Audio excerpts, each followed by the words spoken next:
Well, here with the first dawn turn in Emmaus, and it doesn't really matter because you see, this is the night alert line, so the Judeans are able to come in basically from all the way over here and strike. So they're going to get a fairly good surprise attack in anyway. It doesn't really matter too much what time of day it is.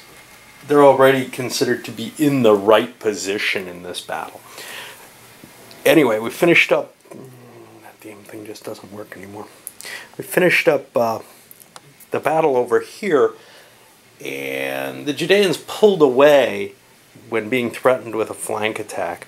And we see Simon's back here with his force, with what's left of his force, which he can kind of take care of back there. Meanwhile, the Seleucids are going to have to chase him off the map, but that's all that's going to have to happen there. All right, well, I guess it's time to start bringing our other Jews onto the board and begin the attack on the fort.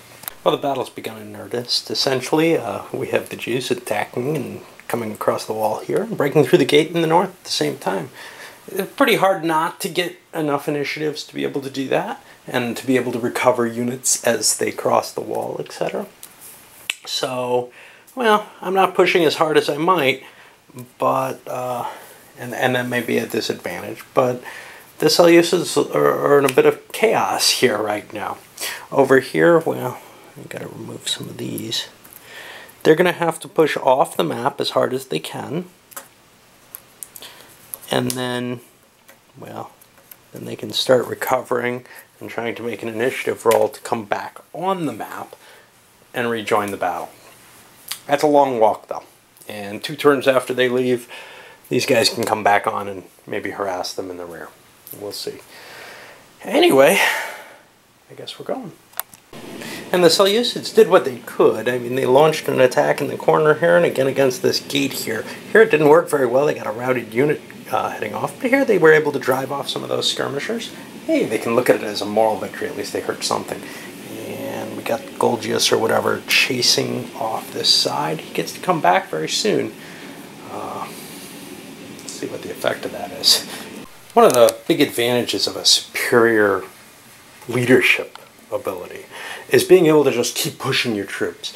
Because, you know, once you get them in place, you know you're going to have the chances to recover them, and especially if you have good quality troops like the Jews have here.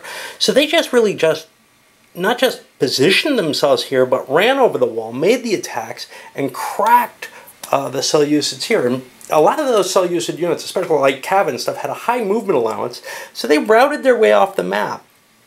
That includes a big phalanx that got hit here and driven through the other phalanx, causing a massive disruption. But point-wise, we're looking at 10, 20, 24, and 12, 36 points of damage to these Seleucids. That means they got 15 left that they can take there.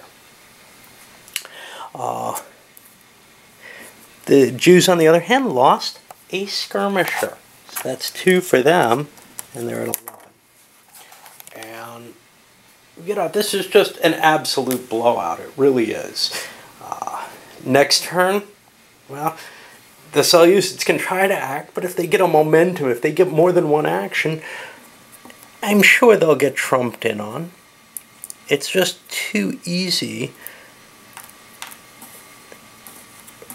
for the Jews to totally control this battle.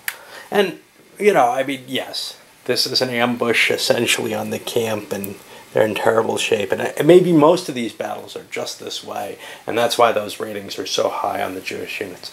Because, honestly, if you had an army of units like that, or if you had this force, you could face really, really potent forces with no problem whatsoever. You could thrash Rome, you know, with these numbers. If you had these counters at Cannae, well, you would probably do at least as well as Hannibal did. And that's just scary to me. So, there's just kind of a feeling of disbelief about these ratings. Anyway, I'll put those counters away, and I guess we're moving on to another Seleucid, beginning of the turn. They've got guys off the map they can start trying to bring on as well. So now here we're on to the next turn.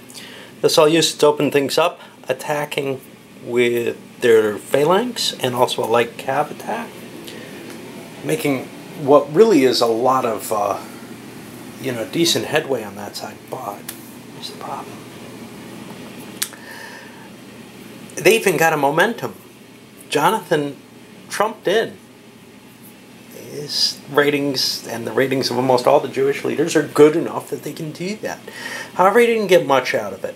He wanted to hold off and go for a momentum of his own so that he could hit the phalanx, and he ended up failing that. And actually, he failed to rally a unit, which is going to be kind of a painful cost. You know, I mean, the route numbers for either side aren't terribly big, and those valuable Jewish units, losing one of them is a big hunk of that route number, that 10% of their value. So, that's a little bit of a challenge, but things should look better over on this side, I think. And once that side collapses, well, we get the flank, the rear opened up. As you can see, Johann pushed forward pretty hard and was able to drive, he was able to pop a cav unit, and we see those losses here. We're at 8-13. That's enough that the Seleucids have lost the battle, I think. Not quite. They're at 49 out of 51. They've got 2 more, but when this thing runs, they will have lost the battle at the end of this turn. However, he failed in his momentum roll. In fact, he got a die roll of doom, which handed the initiative over to the Seleucids, and they came slamming forward here and here, routing a couple of the Jewish units and gaining, a big advantage compared to where they were. It's not enough, not with Judah still here to throw one more attack into probably the flanks. I don't know, this guy's kind of tired. He may want to recoup him, but unless he rolls a 9, he's safe. He's a pretty good leader. But since that's all momentums, now we got to check the initiative over here for Georgios, and he doesn't get it. So he can't push forward, but he can recover his troops. And after Judah's first momentum, he's pushed all of his forces forward, driven back the phalanxes, popped one of them, destroyed the cav there. Everything's gone there. There's so many points gone. There's really nothing left to do. I mean, at this point, if he gets that initiative, he's probably going to rally his forces. He may spin around and destroy a couple of these units, but, there's just no point. The army is routed. The Seleucids are running away. This battle is over, and I don't really see a point to, putting more time and die rolls and everything into it when there's nothing left to see. If these guys come on, well, they're going to see the routing Seleucid army, and that'll make them probably fail their own morale checks and leave. If not, well, there's a lot of Jewish units left to take them out. So, yeah, again, another blowout. Really good quality troops against fair quality. I mean, the Seleucids aren't that bad. Their auxiliary light infantry wasn't good at all, but really, really questionable leadership for them, and very good leadership for the Jews, along with tremendous, tremendous units. Just so powerful. All right, up it goes.